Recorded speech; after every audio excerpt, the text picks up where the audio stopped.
Mon thème sera guérir des blessures du cœur pour une vie abondante. Parce que si on a déclaré, qu'on a prié, il y a des éléments dans notre vie qui peuvent nous empêcher de progresser, d'avancer. Il y a des éléments qui peuvent nous empêcher de saisir l'abondance de la grâce que Dieu veut nous donner. Parce que la vie abondante, moi j'y crois. Moi j'y crois.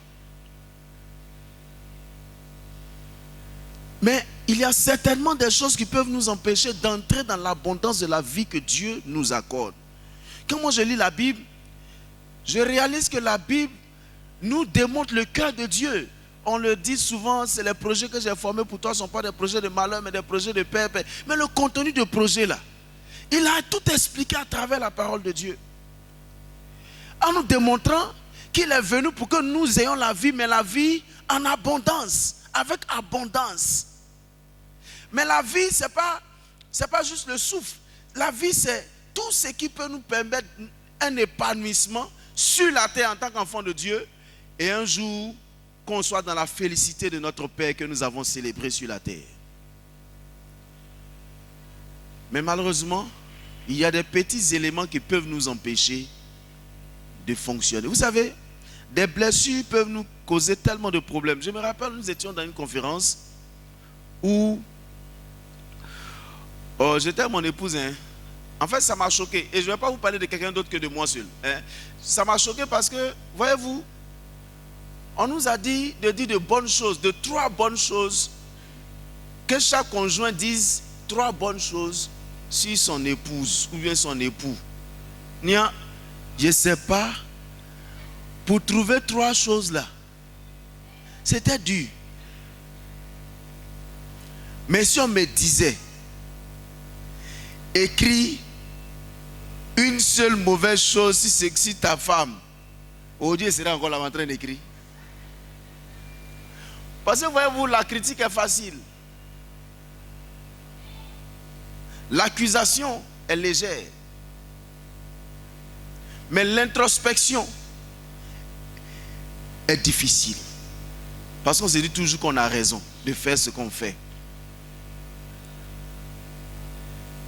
Pourtant, Dieu n'a jamais créé de vie sans relation.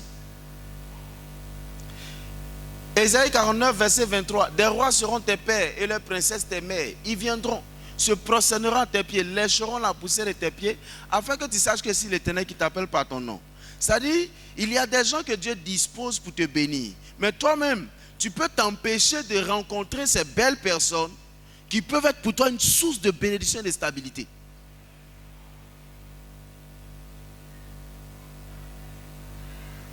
Et voyez-vous, quelquefois, on ne fait pas attention à ces choses. Mais aujourd'hui, je vais m'efforcer d'essayer de fixer quelques cadres de certaines choses qui peuvent nous blesser et puis des symptômes. On ne va pas trop tergiverser dessus, on va aller un peu vite. Mais mon objectif, c'est qu'on comprenne que même avec la grâce de Dieu qui nous est disponible, avec la prière et la proclamation de la parole, des petits éléments peuvent nous empêcher.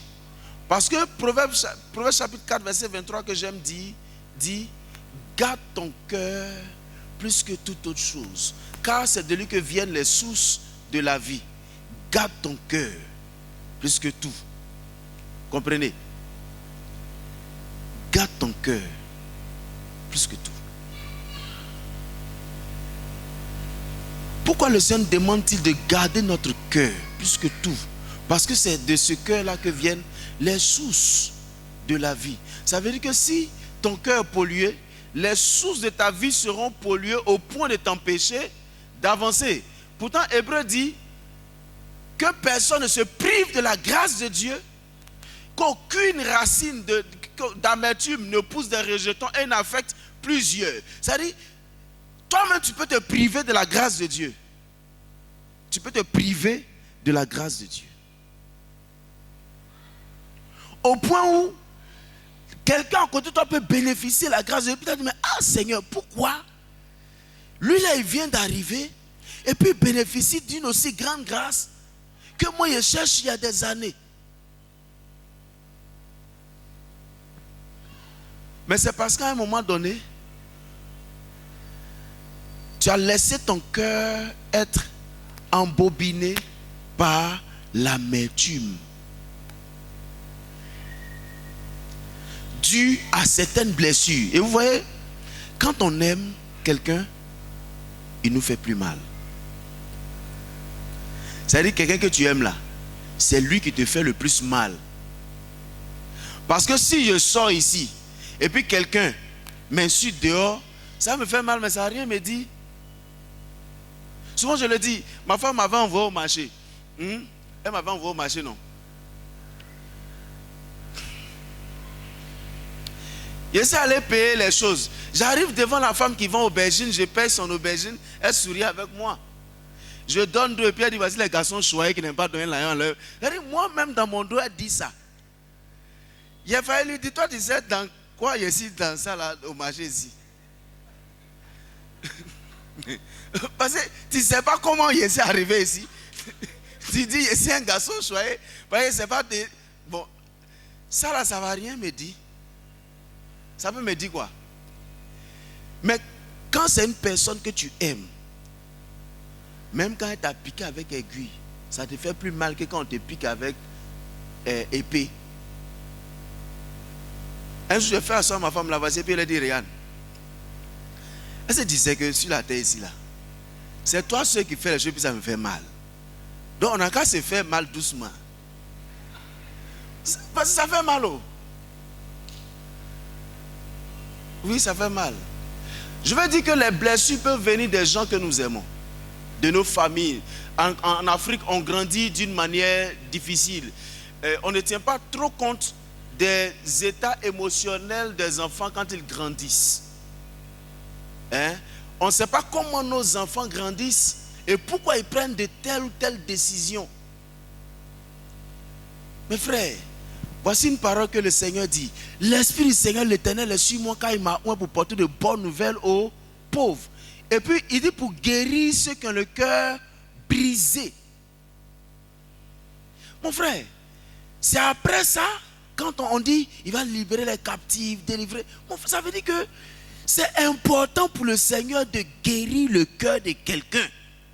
Parce que tant que ton cœur n'est pas guéri, tu es esclave de toi-même et des événements, des situations de la vie, et tu es esclave des personnes contre qui tu as gardé quelque chose.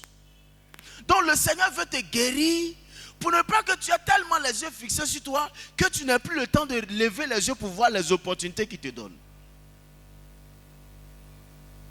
Parce que la vie abondante, c'est là-bas, c'est pas ici. Vous voyez quelqu'un qui marche comme ça, c'est fort probable que quelquefois il tombe, et puis qu'il tombe violemment parce qu'il ne voit pas devant. Il ne prend pas la mesure de ce qui est là-bas. Et sa vie devient de plus en plus difficile. Et quelquefois on se réveille le matin, on commence à faire dans l'accusation. C'est à cause de lui là que je n'ai pas réussi. Ça là, si mon papa avait l'argent, ou bien c'est parce que... Et puis on commence. Vous savez, personne n'a envie de dire qu'il est l'auteur de son échec ou de sa stagnation. On veut toujours trouver un bouc émissaire. C'est lui qui a fait que je ne suis pas comme ça.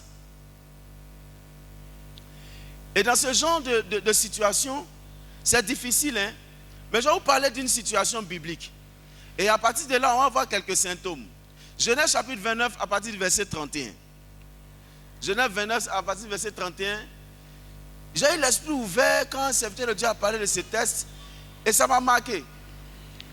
La Bible dit, l'Éternel vit que Léa n'était pas aimée. L'Éternel vit que Léa n'était pas aimée. Et il la rendit féconde, tandis que Rachel était stérile. Léa devint enceinte. Elle enfanta un fils à qui elle donna le nom de Ruben. Car elle dit, l'Éternel a vu mon humiliation et maintenant mon mari m'aimera. Elle devint encore enceinte et enfanta un fils et elle dit, l'Éternel a entendu que je n'étais pas aimée et il m'a aussi accordé celui-ci. Et elle lui donna le nom de Siméon. Verset 34. Elle devint encore enceinte et elle enfanta un fils. Et elle dit, pour cette fois, mon mari s'attachera à moi, car je lui ai enfanté 3 fils. C'est pourquoi on lui donna le nom de Lévi. Verset 35. Elle devint encore enceinte et enfanta un fils. Et elle dit, cette fois, je louerai l'Éternel. C'est pourquoi elle lui donna le nom de Judas et elle cessa d'enfanter. Je ne sais pas si vous avez remarqué avec moi que la Bible, au début du verset, dit l'Éternel vit que Léa n'était pas aimée. C'est pas ça? C'est-à-dire que le Seigneur a connu la condition de Léa. Elle n'était pas aimée. Et c'est pour ça que l'Éternel l'a rendue féconde, si on veut traduire littéralement. L'Éternel vit que Léa n'était pas aimée et l'Éternel l'a rendue féconde. Mais regardez l'objet de la recherche de Léa. Léa enfante un premier fils. Et puis elle dit, l'Éternel a vu mon humiliation. De toute façon, je suis humilié là. Mon mari va m'aimer. Elle enfante un deuxième fils. L'Éternel a entendu qu'il n'était pas aimé. C'est-à-dire qu'elle-même n'a pas pris conscience que sa fécondité est une grâce de Dieu parce qu'elle n'était pas aimée. Est-ce que ça se comprend? Troisième, cette fois-ci, mon mari s'attachera à moi. On peut souffrir comme ça. C'est-à-dire souvent, les blessures, la mort dans l'âme, nous fait rechercher l'amour auprès des gens. Est-ce que ça se comprend? C'est-à-dire, on est tellement mort dans notre âme qu'on pense que c'est ce qu'on va faire qui va faire que les gens vont nous aimer. Et souvent, on prend tout personnellement. C'est-à-dire, ça nous tient tellement à cœur. Je vais faire un enfant et puis mon mari va m'aimer. Je vais faire deuxième enfant, mon mari va s'attacher. Je suis sûr que, je ne sais pas ce qui s'est passé au 4e enfant. Elle dit, cette fois-ci là, je ne cherche plus l'amour de quelqu'un. Parce que l'amour, je cherche même, on ne me donne pas. Il a loué l'Éternel, c'est mieux. Et ça, si vous voyez de quoi je parle. Vous savez, quand on est blessé, on devient des dépendants socio-affectifs. Ça veut dire qu'on ne vit que par l'appréciation que les autres nous donnent. Donc, on a envie de faire des efforts pour qu'ils nous aiment. Pour finalement se sentir utilisé. Parce qu'à un moment donné, on fait tellement d'efforts qu'on oublie que la Bible dit dans Jérémie que le cœur de l'homme est tortueux par-dessus tout. Qui peut le comprendre?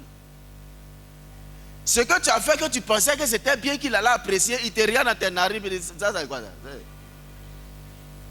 Ça, c'est quelque chose, ça. Et puis tu es frappé encore. Pourtant, tu cherchais son amour. Léa était blessée. Elle était rejetée. Vous savez, dans chaque personne, il y a ce sentiment, il y a le désir d'être aimé, d'être reconnu, d'être reçu tel qu'il est, d'être accepté. Mais mon frère, tout le monde ne va pas t'accepter tel que tu es. Est-ce que vous savez qu'il y a toujours quelqu'un qui va voir en toi quelque chose qui ne va pas? Est-ce que vous comprenez ça? Mais l'un des symptômes pour savoir que quelqu'un est blessé, c'est qu'il cherche toujours l'amour des autres. On n'a qu'à m'aimer, on n'a qu'à me regarder. Et puis quand il fait les choses, il veut qu'on lui dise merci forcé. Il veut qu'on dise, il t'a travaillé. Ça dit, et puis il est là. Cette fois-ci, papa Tano va me regarder. Et puis le père sort. Et puis il dit, c'est quoi ça? C'est quoi ça? Et puis toi-même tu sens que ton espoir est tombé. Mais c'est parce que tu cherchais l'amour de quelqu'un. Tu ne le faisais pas pour Dieu. La Bible dit, en toute chose, faites-le comme si on le fait pour Dieu. C'est-à-dire qu'on n'a qu'à le faire sans murmure, mais on n'a qu'à le faire comme si on est en train de le faire pour Dieu, pas pour un homme, pas pour les hommes. Mais la femme était préoccupée à chercher l'amour de son mari. Mon mari va m'aimer. Mon mari va s'attacher. Cette fois-ci, Dieu même voit qu'il ne s'est pas aimé. C'est-à-dire qu'il y a des gens qui font des prières de pitié façon. Seigneur, tu sais que ça ne va pas. Fais que ça aille. Mais pendant qu'on dit fais que ça aille, on pense que ça ira à travers l'attachement de quelqu'un. Donc elle était dans la souffrance, dans l'angoisse. mon mari va m'aimer, mon mari va s'attacher. L'Éternel a vu que, l'Éternel, c'est-à-dire, on souffre. Parce que, mon frère, l'amour ne se trouve pas dans le cœur de quelqu'un. Souvent quand on le dit, c'est pas péjoratif, c'est vrai. Quelqu'un ne peut pas nous aimer. Papa le disait la dernière fois, et puis ça a ouvert mon esprit, je n'avais jamais pensé à ça. Nous, on avait l'habitude de dire, tu aimeras ton prochain comme toi-même. C'est quand il a dit que je me suis rendu compte que moi-même je ne m'aime pas. Becky. Ça tombe quand tu te regardes là. Tu sens que tes pieds sont minces, mais tu n'aimes pas ça. Tu vas aimer qui? Non, ça dit si je dois t'aimer comme je m'aime. Ça a beaucoup de réserves, hein, les frères. Parce que moi, quand je regarde mes narines, je n'aime pas. Donc si je vois la même chose chez toi, je ne vais pas aimer. Ah, frère, j'étais dans un véhicule avec une de mes tantes. Vous avez les bâchers là, derrière, il n'y a pas de couverture, le vent te souffle. Et puis elle me réagit, elle dit Kwaku. Il faut fermer un peu tes narines, le vent me souffle trop. C'est la narine de quelqu'un qui peut souffler l'homme comme ça. Bon, mon frère, avec narine, ça, si je vois ça chez toi, je vais t'aimer. Je ne vais pas t'aimer. C'est pourquoi, comprenez bien, Jésus dit, aimez votre prochain comme moi, je vous ai aimé. C'est-à-dire avec vos défauts, vos incapacités, votre imperfection, je vous aime tel que vous êtes. Donc si moi je m'aime, c'est-à-dire quand je me regarde, mes pieds sont minces, mais ça me fait bien marcher. Mes narines sont comme ça, mais je respire mieux. C'est-à-dire quand je regarde, ma tête est grosse, mais je réfléchis mieux à cause de ça. Mon frère, je vais m'aimer et puis je vais t'aimer. Parce que je vais m'accepter et puis je vais t'accepter tel que tu es. Mais je ne serai pas en train de chercher ton amour parce que je m'aime d'abord. Frère, si tu ne t'aimes pas, personne autour de toi ne va t'aimer. Léa cherchait l'amour de quelqu'un.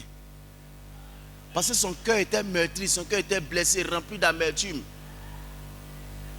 Vous savez, ce genre de personnes, l'autre symptôme, c'est que ils veulent forcément, chaque fois, se rassurer de l'amour de l'autre.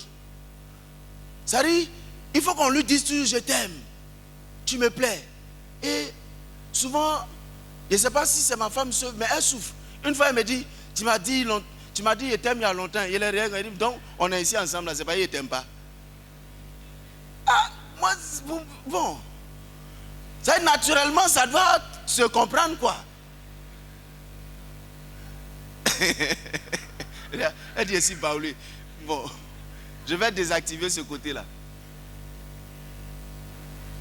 Mais en fait, il y a des gens, eux, leur vie dépend de ce que les gens peuvent les aimer. C'est-à-dire, ils veulent se sentir aimés. Vous savez, quand un jeune homme ou bien une jeune fille est blessée, ou bien manifeste ce genre de symptômes, bon, c'est un signe de maladie, mais elle se donne à tout le monde.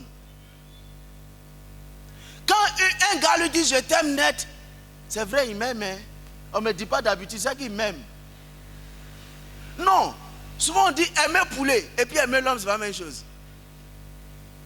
Parce qu'à Yopougon, on aime porc. Mais porc qu'on aime là, on ne voit pas ça en chose, hein? On voit ça en manger. Donc il y a des gens qui vont te dire je t'aime. Mais malheureusement, dans le langage courant français, il n'y a pas d'autre mot que je t'aime. Sinon en anglais, il y a like et puis il y a love. Like là, ça s'adresse à... Souvent ils nous disent des like, mais pas de love. Mais comme je ne suis pas habitué ni au like, ni au love, quand quelqu'un me dit je te like, je mets ça en love.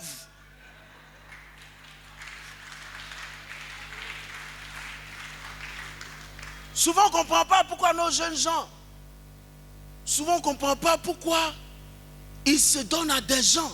Souvent on a l'impression que c'est la naïveté 4.0. Non, c'est la blessure qu'ils ont emmagasinée. Parce que quelquefois on grandit dans des familles où on ne voit pas papa et maman s'aimer vraiment.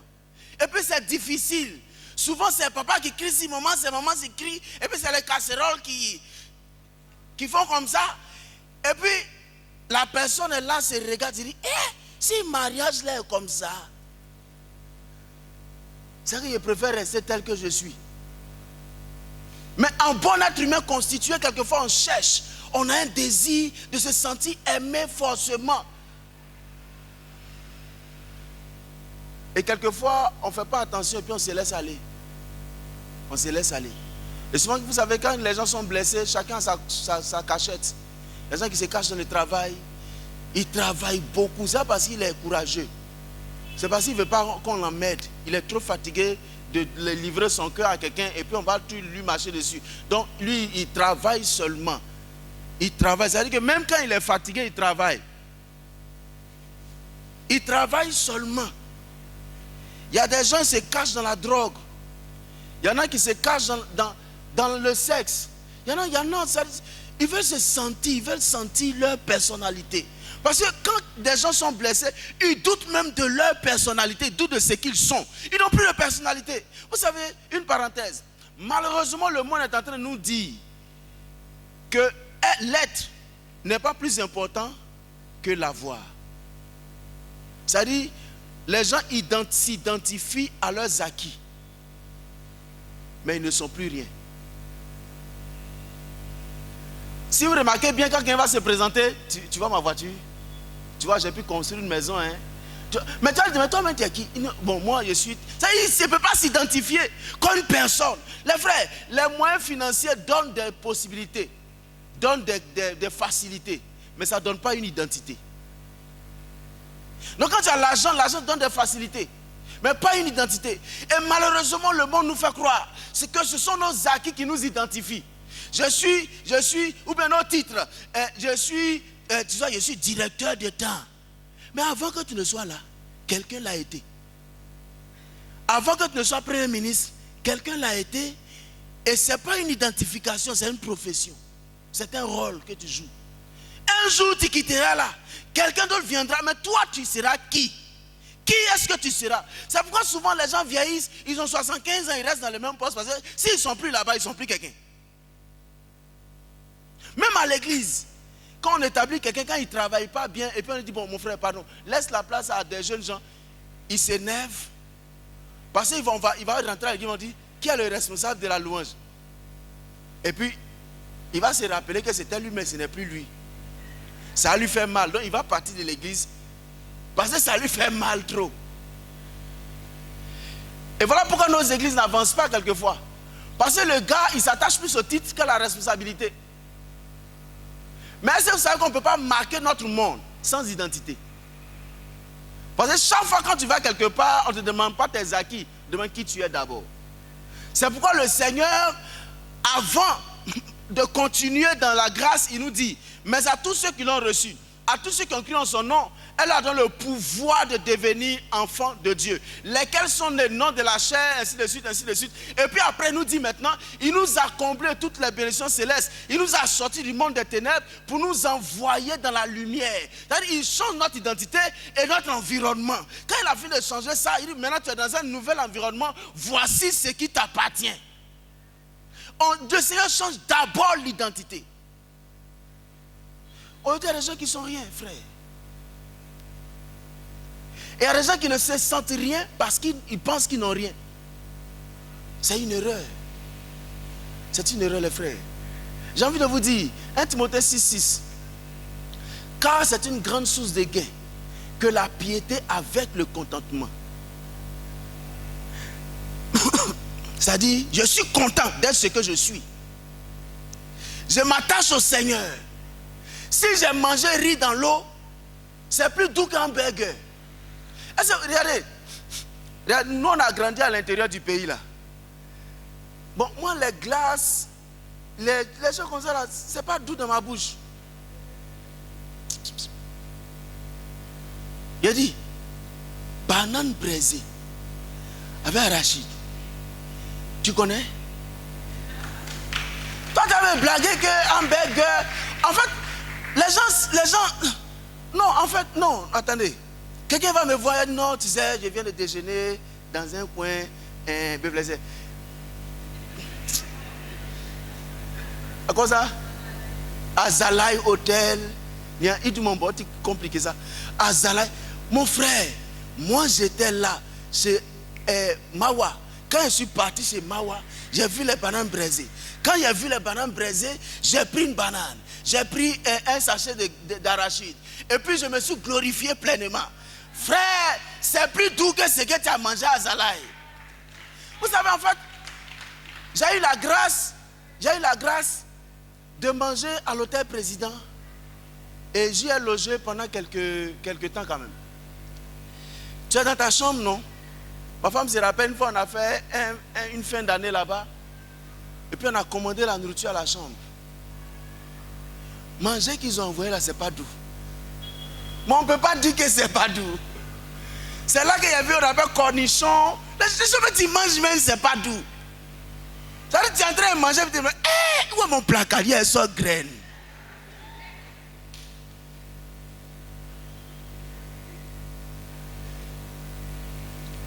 Chers frères, revenons à notre sujet. Si tu penses que c'est parce que les gens vont t'aimer que tu seras quelqu'un, c'est faux. C'est faux. Le troisième symptôme, c'est que ceux qui sont blessés, ils se comportent comme des enfants. C'est-à-dire qu'ils sont facilement fâchés, ils ont des humeurs, ils boudent à tout moment. Et puis souvent ils prennent de mauvaises décisions. Ils prennent tout personnellement. Vous savez, moi, certaines choses m'ont fait prendre de mauvaises décisions. Parce qu'à un moment donné de ma vie, je prenais tout personnellement. Le gars, il est en train de sourire à toi. Toi-même, tu vois ça mal. Pourtant, il est content de te voir. Mais façon, il est en train de sourire. À cause du fait que ton âme est polluée. Ton esprit est abattu au-dedans de toi. Tu vois tout mal. Même une petite expression peut te mettre les nerfs à fleur de peau. Enfin, tu les avais déjà à fleur de peau. Donc ça peut déjà exciter tes nerfs. Tu peux t'énerver. Et tu n'as pas la paix avec quelqu'un parce que c'est difficile. Les frères, on boude. On fait parler avec tout le monde. On ne comprend personne. C'est difficile. Tu es marié, même tu boudes. Bon, vous boudez. Tu n'es pas capable de régler les choses comme il se doit parce que tu n'es pas un responsable dans l'âme. Paul dit à Timothée, je souhaite que tu prospères à tous égards, comme fait quoi? Pourquoi Timothée peut lier la prospérité à tous égards à l'état de notre âme? Ça veut dire que frère, quand ton âme est abattue, quand tu espères plus avoir de solution, et que pour toi, c'est quelqu'un qui doit faire de toi ce que tu dois être. Tu dois être aimé, tu dois être reconnu, tu dois être accepté. Et puis personne ne t'accepte tel que tu es. Frère, les gens ne nous accepteront pas comme nous sommes. C'est nous qui devons nous accepter tel que nous sommes. Réveille-toi un matin, regarde-toi dans un miroir et dis-toi que je suis la plus belle personne de la terre. Si ça te fait mal, il faut boire aspirine. Est-ce qu'on se comprend? Parce que le Seigneur m'a pas créé à son image pour que je sois bizarre. Est-ce que vous savez que l'état de notre âme se définit même dans notre aspect? Il y a des gens, quand tu les vois en train de s'habiller, tu sais que lui, là, il est désespéré. Oui, c'est le désespoir qui fait ça. Parce que, c'est-à-dire que quelqu'un, lui, il va se réveiller le matin. Il est tellement désespéré qu'il ne sait pas que sa chemise est froissée. Il porte. Et puis, à la fin, il dit, je m'en fous. Mais tu t'en fous comment même? Tu sors pour que les gens te regardent, tu t'en fous. Est-ce que vous comprenez ce que c'est en train de dire? Hein? On n'a pas le temps, donc je survole certaines choses. Le fait de bouder, tu vois, quelqu'un il est là, il boude. Il faut bien le regarder. Il a un problème. Et cela devait nous permettre de pouvoir nous comprendre nous-mêmes. Et comprendre pourquoi certaines personnes agissent de cette façon. On n'a pas fait ça pour moi. C'est les enfants. On n'a pas fait ça pour moi. Ça, moi-même, papa, il fait ça pour tout le monde, sauf moi. Il y a toujours toi qui es exclu. Il y a des gens, ils se sentent tellement rejetés et exclus que même, ils ne peuvent même pas se socialiser. C'est-à-dire qu'ils sont quelque part, ils se voient comme Guassou. C'est-à-dire qu'ils se voient comme indésirés. Toi-même, tu te vois comme indésiré. Qui va te désirer? Et ça fait que, regardez à l'église, ce genre de choses font que on critique ce qu'on veut voir se matérialiser. Je vais dire quelque chose. Par exemple, on dit, ceux-là même, ils ne causent pas les gens. Mais toi-même, tu ne causes pas les gens. Tu dis, les gens ne causent pas toi. Parce que ce que tu ne sèmes pas, tu ne peux pas moissonner. Ou bien il est à l'église, hein, et puis lui, il s'assoit au fond là-bas. Parce qu'il ne faut pas que quelqu'un va lui parler. Quand on finit culte, il est le premier à sortir. Et puis quand on ne sait pas où il est, quand ce qui se passe dans sa vie, c'est là même, quand on est malade, les gens ne tiennent même pas compte de nous. Mon frère, c'est parce que ce que tu as semé là, c'est ce que tu es en train de récolter. Et souvent on se plaint, ce sont des gens qui se plaignent beaucoup. Ça c'est un des symptômes. Ils aiment se plaindre. Ils aiment se plaindre. Ça c'est pas comme ça. Ça c'est pas comme ça. Ils minimisent jamais rien. C'est-à-dire pour eux tout est grave. Il y a des gens quand tu les entends parler d'une petite situation, tu as l'impression que le monde est tombé sur lui. Un jour j'ai entendu quelqu'un te raconter un accident. Les frères ils pensaient que tout le monde était mort. Il y a des accidents là. Mais regarde, quand tu as vu, le taxi là, non? Est-ce que tu connais le taxi? Le taxi là, il est sorti du carrefour comme ça. Tu entends go, go, go, go, go, go, go, go. À la fin, il dit, heureusement que les gens ne sont pas morts. Aïe, aïe.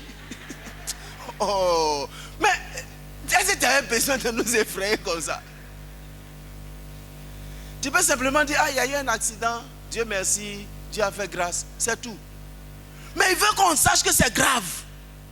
Vous savez, quand les enfants sont blessés là, quelque chose l'a piqué petit, il va commencer à crier. Vous savez, sa maman est dans la chambre là-bas en train de parler aux anges. Mais elle sera déconnectée.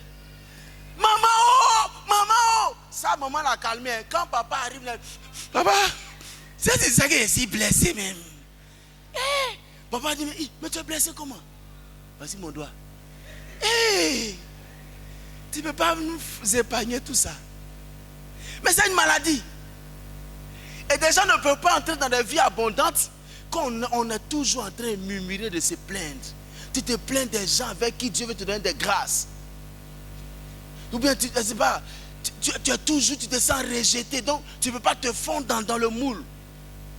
Quand quelqu'un t'a regardé, c'est qu'il t'a mal regardé. C'est que, vous savez, les gens qui sont malades comme ça, quand ils s'habillent, ils se sentent mal dans leur habit. Donc, ils veulent forcément que quelqu'un dise c'est joli. Si quelqu'un a trouvé quelque chose dessus, tu deviens son ennemi. Parce que ce qu'ils s'attendaient à entendre, ce n'est pas ça. Tu vas lui dire, mais pourquoi le manche a fait quoi? Le manche a fait quoi? Mon habit, c'est toi seul qui vois le manche qui est comme ça. Ce n'est pas lui seul. Est-ce qu'on se comprend dans ce que je suis en train de dire? On veut une vie abondante. C'est avec les gens qu'on peut vivre cette vie abondante. C'est avec des gens qui nous entourent qu'on peut vivre cette vie abondante. On doit laisser le Seigneur guérir nos cœurs. Est-ce que vous savez que la Bible dit celui qui rappelle les fautes divise les amis. Il y a des gens, ils n'oublient jamais ce que tu leur as fait. Et tu te souviens que en 1975, le 24 mars, tu m'as fait ça. J'avais 18 ans quand un de mes oncles est venu à la maison. Et puis, je les entendais en train de... C'était bouillant quoi. Bouillant. On voulait savoir pourquoi ça boue. Donc après, on nous explique que l'oncle qui est venu là, depuis que mon papa était petit, lui et mon papa, ils ont fait palabre. Et c'est le palabre que moi, je suis né. Je suis le troisième enfant. Mon papa avait 19 enfants. Je suis le troisième. J'avais 18 ans. Mon grand frère, l'aîné, avait 26 ans. C'est là qu'ils sont en train de régler le problème. C'est-à-dire, des gens peuvent être tenaces comme ça sur les affaires. Mais il y a des gens comme ça qui n'oublient jamais. Et là, c'est difficile pour moi de te pardonner. Hein. Pourtant, la Bible dit, si tu ne pardonnes pas à ton prochain la faute, Dieu même va... Donc, il y a des vies qui sont bloquées juste parce que Dieu a décidé d'appliquer sa parole. Si tu n'es pas capable de pardonner à ton frère sa faute, toi aussi, moi-même, je ne vais pas te pardonner. Donc, ce que tu es en train de faire, il faut bien faire. C'est qu'on fait la prière de notre Père. Pardonne-nous nos offenses, comme nous pardonnons aussi à ceux qui nous ont offensés. Ça veut dire que de toute façon, il fait là. Il faut terminer, voir. De toute façon, il fait avec les autres là. Il faut faire la même chose avec moi. Donc, si je ne pardonne pas bien, il ne faut pas me pardonner bien. Et je pense qu'on se comprend. Si Si aujourd'hui il y a quelque chose dans ton cœur qui fait que tu as pris de mauvaises décisions, tu t'es séparé de certaines personnes comme ça parce que tu as trop pris les choses contre personnellement. Je vais vous dire une chose. Je ne voulais pas le dire, mais il faut que peut-être que ça va vous faire du bien. Vous voyez, moi j'ai rencontré le prophète Papa Tano en 2009. Je me rappelle que je suis venu ici en juillet 2009. Mais j'étais un cœur très malade. Très très malade. Vous savez, ce n'est pas une question de tu prêches la parole de Dieu, mais tu peux être malade. Et voyez-vous, tant que des êtres humains vivent ensemble, ils doivent apprendre à se connaître. C'est pas ça? Et apprendre à marcher ensemble. Mais apprendre à se connaître passe par l'étape d'apprendre à s'accepter tels qu'ils sont. Moi, il y a des choses, je voyais contre moi. Tout est contre moi, quoi. Pourquoi le monsieur là, même moi, il fait ça, et puis il ne fait pas comme ça. Je ne lui dis pas, mais ça est dans mon cœur. Lui, il peut sentir, quand il y avait les occasions de parler, je parlais avec une certaine passion. Je dis, yeah! Il y avait la passion dedans. Hein? Un jour, il a fait un des speeches passionnés comme ça. Il m'a appelé, il dit, mais tu parles avec passion comme ça? Il a dit, c'est comme ça qu'il parle. Dit, non, tu ne peux pas parler comme ça. Mais j'étais malade en fait. Très malade. Mais le problème, c'est qu'il pensait qu'il y avait raison d'être malade comme ça. Ça, c'est un. Et puis, il ne savait pas que j'étais malade même. Et puis, il ne pouvait pas reconnaître que j'étais malade.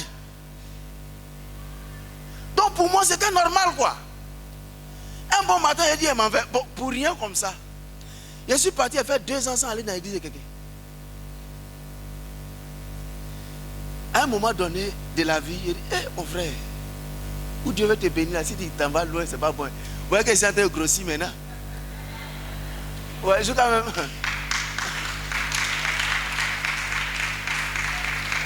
Je suis parti 7 années, 7 ans, de 2016 jusqu'en 2023. 7 ans où moi-même je me rendais compte que, attends, Dieu t'a placé quelque part, mais ton immaturité et ta maladie t'ont fait partie de l'endroit. Est-ce qu'il était obligé d'accepter que je revienne ici? Et c'est pas si vous voyez de quoi il parle. Je vous dis ça parce que vous voyez, vous pouvez être déconnecté de certaines personnes qui peuvent vous conduire dans la grâce divine. À cause du fait que tu es malade, à cause du fait que tu juges tout. Tout est mauvais, tout est personnel. Tu ne peux pas dédramatiser les choses.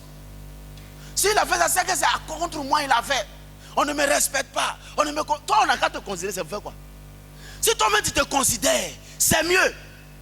Aujourd'hui, pendant que j'ai grandi, vous voyez, il y a un des symptômes qui a disparu de ma vie, c'est la justification. C'est-à-dire, on veut juste se justifier, montrer que. Vous savez, il y a un frère qui est venu me voir un jour, et puis il dit, lui là, il dit que tu es orgueilleux. Il dit, oui, je suis orgueilleux. Il dit, ah, tu dis rien. Il dit, mon frère, c'est son angle de vue là, qui a fait qu'il a vu. Peut-être qu'il a porté ma nouvelle veste, ça m'a plu, il était en train de marcher comme ça. C'est là qu'il m'a vu. Donc, il n'y a rien à dire dessus. Que chacun pense ce qu'il veut. Je vais apprendre à guérir moi-même, à m'aimer moi-même d'abord. Quand il a commencé à comprendre et à guérir, je comprends pourquoi. 7 années durant, j'étais en train de me battre avec moi-même, pensant que c'était les autres qui étaient mes ennemis. Et puis, regarde, demandant à ma femme, c'était difficile. Parce qu'elle, 1, 2, 3, elle disait, c'est vrai, il n'est pas là que tu me parles comme ça, non? Le que j'aurai l'argent. Bon, ça c'est quoi? C'est toi-même. Non, est-ce que vous comprenez ce que ça fait rire, mais c'est profond. Hein? J'étais malade sans savoir. L'un des chemins de la guérison, c'est reconnaître que je suis malade. Ne pas avoir honte de ça. Moi, je n'ai pas honte de dire que j'ai été guéri. Je suis en train d'être guéri vraiment. Parce que c'est vrai, je ne suis pas là pour faire plaisir à quelqu'un. Mais est-ce que le monsieur était obligé de me dire de revenir? Hein? Toi, tu es parti pourquoi?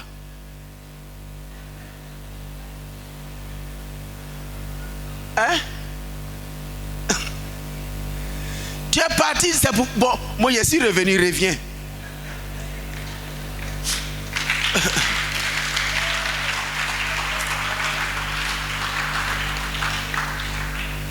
Le diable veut nous faire croire que notre ennemi, c'est l'autre. à cause des blessures. Et vous savez, comme le diable aime ça, il entretient ça. Et ça devient comme des forteresses diaboliques dont tu ne peux pas te détacher. Le diable, souvent, il s'invite dedans. Hein. Vous savez, si tout de suite, on met les trucs, les choses qui attirent, les branchies de poisson qu'on enlève, si on met ça ici, on verra beaucoup de mouches et beaucoup de choses. Quelquefois, on ne comprend pas que nous sommes influencés à cause de ce que nous contenons. Il y a des choses dans notre vie qui attirent des influences maléfiques. Je ne savais pas que j'étais sous une influence maléfique qui m'avait déconnecté de quelqu'un qui va me conduire dans une bénédiction exponentielle. Mon frère, il ne faut plus partir, pardon. Parce que derrière ce que tu es en train de faire, ou bien prendre comme décision, il y a la main du diable qui veut t'appauvrir. Émotionnellement, spirituellement, financièrement, tout, il va t'appauvrir dans tout. Reconnais que tu es malade. Ce n'est pas la faute de l'autre. Ce n'est pas la faute de ton époux, de ton épouse. Ce n'est pas leur faute. Toi-même, tu as un problème. Donc la vie n'est pas abondante en toi. Il y a un problème, les frères. J'avais ce problème. C'était difficile pour moi de comprendre qu'il y a des gens qui veulent me faire du bien. De comprendre que, en fait, je suis dans un processus de croissance et de guérison. Je ne comprenais pas, frère. Et j'étais nerveux à tout moment. Il y a pour rien comme ça. Mais c'est... Ok, allez, ça fatigue quoi. Ça c'est un grec divin. Non, je vais finir. Vous savez, 1, reconnaître que j'ai un problème. 2, se pardonner à soi-même, puis pardonner véritablement. Ce n'est pas un pardon lapidaire. Je me pardonne à moi-même d'avoir gardé les choses dans mon cœur, de m'être rendu prisonnier de moi-même et des autres. Je suis prisonnier, je n'arrive pas à pardonner. Vous savez, je n'arrive pas à pardonner. C'est donner par-dessus tout. On dira ça comme ça. Ça veut dire que tu ne mérites pas, mais je te donne quand même. Va, c'est pas grave. Je lâche prise. Je lâche prise sur les choses. On ne peut pas pardonner sans lâcher prise. Si tu n'as pas lâché prise, c'est que tu n'as pas pardonné. Lâcher prise, ça veut dire quoi? Je ne fais plus de cette situation un événement qui régit mes décisions et mon comportement à l'égard des autres. Est-ce que tu comprends? Si ça continue de régir ton comportement à l'égard des autres, c'est que tu as encore un problème. Lâcher prise sur les situations. On t'a fait ça hier, c'est passé, allons-y, évoluons. Mais tu vois, je n'arrive pas à te pardonner parce que je me souviens que, quand je me souviens, ça me fait mal au cœur. Souvent, ma femme et moi, on parle. Et puis, on s'assoit, et puis on se dit, on va passer le temps à se dire, tu as fait ça, tu as fait ça, tu as fait ça, tu as fait ça. Parce que quand quelqu'un dit, tu as fait ça, moi aussi, je me positionne, tu vois. Je peux te dire ce que tu m'as fait il y a 3 ans en arrière, la même date. Je peux te dire ça, hein. Mais c'est obligé. Ça pollue ta vie. Tu ne te pardonnes pas à toi-même, tu ne pardonnes pas à l'autre. Et puis on est là, tu as fait. Et puis on se lance la balle. On se lance la balle. Et puis après, quand le ballon finit, on commence à se lancer des pics. Quand on parle un peu, on se lance des pics. Quand tu lances, il sent que tu l'as piqué. Ah, ok, comme elle veut me piquer, je vais répliquer. Mais souvent, vous voyez, la réaction peut être plus violente que l'action. Mais c'est déjà fait. Tu vas rester dedans. Ou bien tu vas lâcher prise dessus. Laisse tomber, avançons. La vie est devant nous. Vous savez, je suis en train de vieillir un peu. Pour ceux qui ne me connaissent pas, j'ai vieilli un peu. Mais je veux dire, en grandissant, tu te rends compte qu'il y a des choses sur lesquelles si tu perds le temps, tu ne pourras plus rattraper certaines opportunités. Passer le temps, tu as fait ça, tu as fait ci. Tu n'as même pas le temps de penser à l'avenir. Et ça détruit. Tu avais ton conjoint, votre seule réunion tourne autour de tu m'as fait ça, il t'a fait ça, tu m'as fait ça, il t'a fait ça, tu m'as fait ça. On n'a même pas le temps de dire, mais on n'a qu'à voir une opportunité de grouiller pour voir qu'est-ce qu'on peut construire pour nous-mêmes, pour nos enfants. Mais tu as fait ça, il a fait ça, tu as fait ça, il a fait ça, tu as fait ça. Et puis on est là. Et puis quand on vient à l'église, prends-moi, Seigneur, dans mon état. Dieu dit à Gabriel, là, on a pris tout le monde, lui, on a laissé un peu d'abord. On le prend toujours. Oui, et puis il est concentré. Prends-moi, Seigneur. Pourtant, il s'est que qu'on a tout le monde qui est à côté. Lui, il est là seul. Tu es trop lourd maintenant. Pas toujours on te prend. Lâche prise. La vie est devant. La dernière fois, on a enterré une de nos petites soeurs. C'est-à-dire, quand on grandissait là-bas, on ne savait pas qu'on allait l'enterrer. C'est la personne d'un ami, on s'est connus en 88 à l'école de dimanche. On a mis jusqu'à aujourd'hui. Mais ce sont nos soeurs, elles ont grandi devant nous. Bon, quand ils rentrent au cimetière comme ça, là, je ne sais pas s'ils ont fait exprès. Mais ils nous montrent des gens qui sont morts récemment, mais qui sont nés après nous. Aïe, pourquoi ils font ça? C'est-à-dire, quand ils rentrent, il est né en 1982, il est né en 1985, il est né en 1990. Et puis les gens qui sont nés vers 1964, là, on les met loin. Hein? C'est quand tu vas loin que tu vois. C'est quand toi-même, c'est un message pour te dire, mon frère, ta bouche que tu es en train de faire, ton cœur que tu grossis là, un jour ça te un Christ, tu vas mourir. Et puis quand tu auras fini de mourir là, on va voir, toi, ta colère que tu as gardée contre ce que ça va faire dans le monde. Ça va faire quoi? Je nous en prie, lâchons prise sur les choses. C'est vraiment important. Si tu ne lâches pas prise, ça va te fatiguer toi-même. Et la dernière chose, c'est changer de mentalité. Vous savez, la Bible dans Romains, les versets, ils ne montent pas parce que je n'ai pas donné tous les versets. Romains 12, verset 1, ce qui me plaît, il dit, ne vous conformez pas au siècle présent. Et le verset dit, soyez transformés par le renouvellement de votre mentalité. Vous savez, quand tu es blessé, tu te déprécies. Le diable te fait croire que tu es la mauvaise personne. Tu es la plus insensée du monde. Donc tu n'arrives pas à t'accepter, à t'aimer toi-même. C'est-à-dire que tu te dis, si je ne suis pas marié, c'est parce que. Si je n'ai pas ça, c'est parce que. Si je n'ai pas ci, c'est parce que. Il y a une cause difficile à décrire dedans. Et puis, ta mentalité est bouleversée par des choses que tu ne comprends pas. Pourtant, la Bible dit, vous connaîtrez la vérité et la vérité vous rendra libre. La vérité, c'est que tu es la meilleure personne qui puisse exister sur la terre. Tu es la meilleure personne qui puisse exister. La vérité, c'est que ton frère n'est pas ton ennemi. Est-ce qu'on se comprend? Il est différent, il est juste différent. Et la différence, c'est ce qui fait l'harmonie.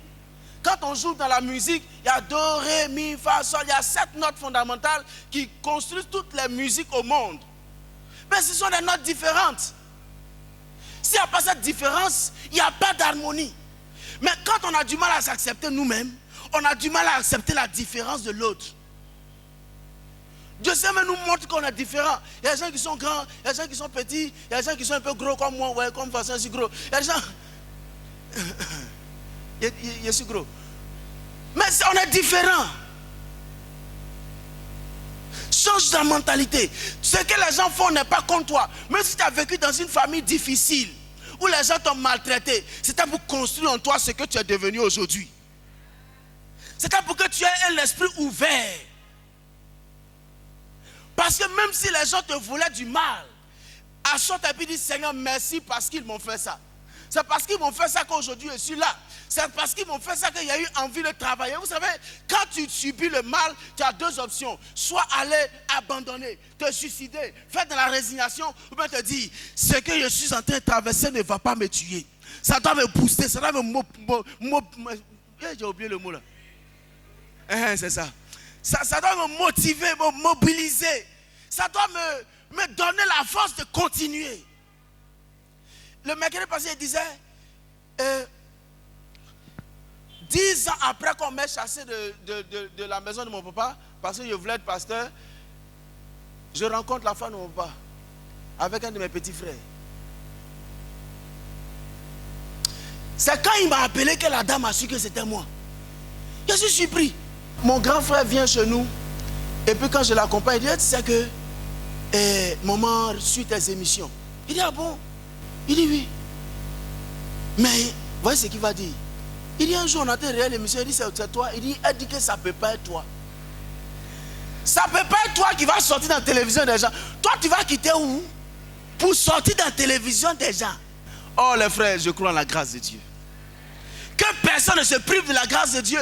Qu'aucune racine d'amertume. Tu peux te priver de la grâce de Dieu parce que tu as gardé les choses dans ton cœur. Les gens sont contre moi. Les gens m'ont fait ça. Les gens, c'est à cause des gens que je n'avance. C'est pas à cause des gens que tu n'avances pas. C'est parce que toi-même tu as laissé les regards fixés à terre. Tu ne vois que devant toi, sur tes pieds et tes ongles. Tu ne vois pas l'opportunité que Dieu veut te donner.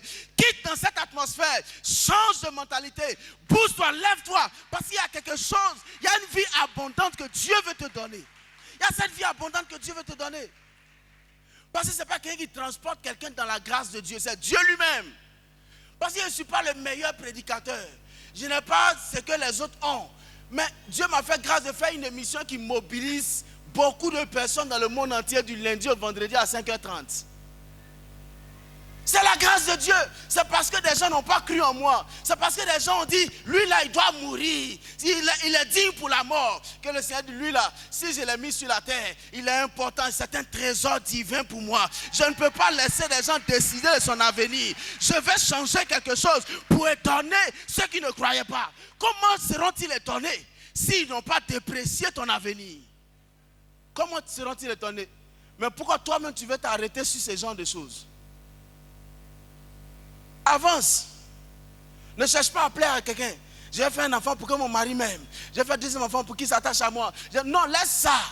Loue l'Éternel. Glorifie Dieu. Célèbre Dieu. Parce que ta vie compte. Ta vie compte. Tu as un trésor. Dans une famille, on n'est pas obligé d'être les mêmes. Mais chacun a son importance.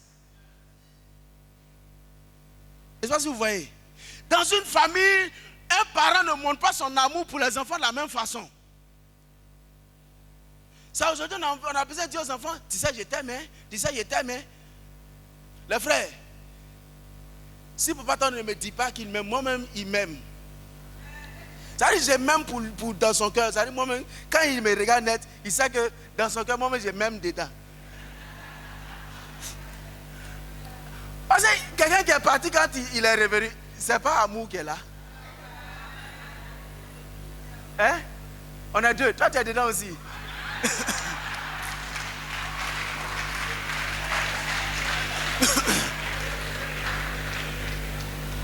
Donc les frères, je suis assis, bon pour le moment j'occupe son secrétariat, bientôt mon bureau sera créé.